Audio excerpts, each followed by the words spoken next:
उसके बाद 18 अक्टूबर 2023 को आश्वासन मिला था धरने के बाद 2023 को कि एक कमेटी बना करके शिक्षा मित्रों के समायोजन को लेकर मानदेय बढ़ाए जाने को लेकर लगातार संघ के द्वारा शिक्षा मित्र साथियों के द्वारा प्रयास किया जा रहा है। उसी कड़ी में एक बड़ी अपडेट निकल के आई है। शिव कुमार शुक्ला के द्वारा क्या ऐलान किया गया है, आज के इस वीडियो में आप लोग देख पाएंगे। उस पर निर्णय लिया जाएगा। उसी कमेटी के अंतर्गत 18 जनवरी 2024 को बैठक होने जा रही है। इसी बीच में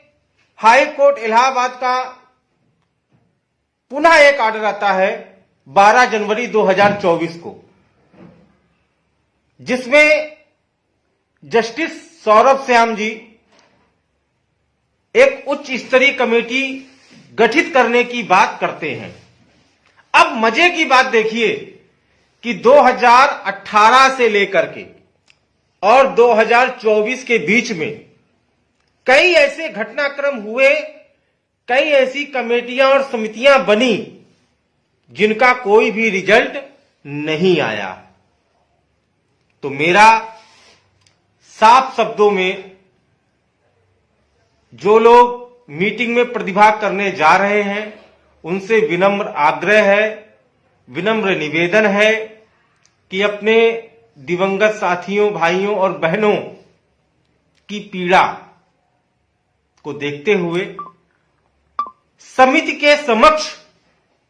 इन बातों को भी रखने का काम करें कि मान्यवर अब तक लगभग 4 से 5 बार शिक्षा मित्रों के हित में कमेटी का गठन किया गया। माननीय न्यायालय से भी डायरेक्शन प्राप्त हुए, जिसको लेकर के अब तक कोई ठोस कार्रवाई नहीं हुई।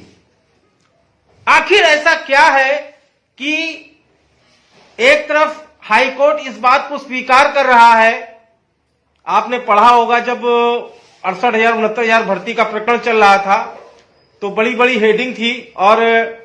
माननीय न्यायालय ने एक टिप्पणी की थी कि क्या शिक्षा मित्रों को बाहर निकालने के लिए कट ऑफ बढ़ाया गया। उसके पहले हाई कोर्ट ने भी ये कहा कि शिक्षा मित्रों को समान कार्य समान वेतन दिया जाए, 38,878 रुपए की बात कही। और अभी लेटेस्ट में 2024 में भी माननीय न्यायालय ने यह कहा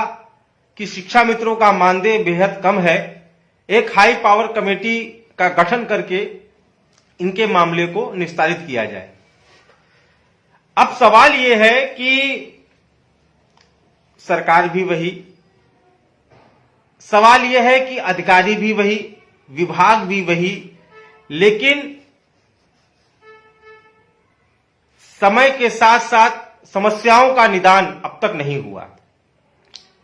समस्या जस की तस आज भी बनी हुई है। कहने का मतलब सिर्फ यह है कि मैं किसी के ऊपर आरोप प्रत्यारोप नहीं लगा रहा हूं। मेरा एक निवेदन है कि जब शिक्षा मित्रों के हित के लिए 18 में, 19 में, 23 में, 24 में इस प्रकार की बातें निकल कर आई तो उनका समाधान क्यों नहीं हुआ, कोई रिजल्ट क्यों नहीं आया, आखिर ये बातें पटल पर आने के बाद गायब क्यों हो गई। तो इन सारी बातों को भी लिखकर माननीय समिति के समक्ष हमारे जो अगवाकार लोग हैं वो जाएं और इस बात को रखें, इस बात को भी ध्यान दिलाएं कि आखिर इतना सब कुछ होने के बाद भी आज पुनः हम सब आपकी शरण में आए हैं। और दूसरी बात जो बहुत इंपॉर्टेंट है कि वर्तमान समय में जो सबसे अहम चीज है वो तो ये है कि मानदेय या जो भी व्यवस्था गवर्नमेंट करने जा रही है, क्योंकि वो 18 तारीख की मीटिंग को ही निकल कर आएगा, उसमें सरकार अगर आज गवर्नमेंट अगर हमें कुछ अच्छा देती है तो अच्छी बात है, कोई दिक्कत नहीं है, स्वागत योग्य है, मजबूती प्रदान करती है। सवाल यह है कि आने वाले समय में जो प्रमुख चीज है वो है मेडिकल की और इंश्योरेंस की। तो मैं आप सभी को बता दूं कि एक मुकदमा ईपीएफ का, एम्प्लॉयमेंट प्रोविडेंट फंड का, मैं जो लड़ रहा था विगत 2015-16 से, तो उसमें स्टेट गवर्नमेंट ने ये खुद कहा है कि शिक्षा मित्रों को इसका लाभ हम 2019 से देना चाहते हैं, लेकिन हमारी प्रेयर ये थी कि ये लाभ हमें 2015 से दिया जाए, जिसमें आज भी मामला विचाराधीन है, कोर्ट में है और उसमें काफी हद तक रिजल्ट पॉजिटिव है। इलाहाबाद से हम लोग जीत गए थे, लखनऊ से भी जीत गए थे, उसके बाद सरकार ने लगभग आधे दर्जन से ज्यादा मुकदमे डाल रखे हैं। तो इस बात को भी रखा जाए कि 19 से अगर सचिव साहब, प्रमुख सचिव साहब या कमेटी इस पर निर्णय लेती है तो ये एक हम सभी के लिए मील का पत्थर साबित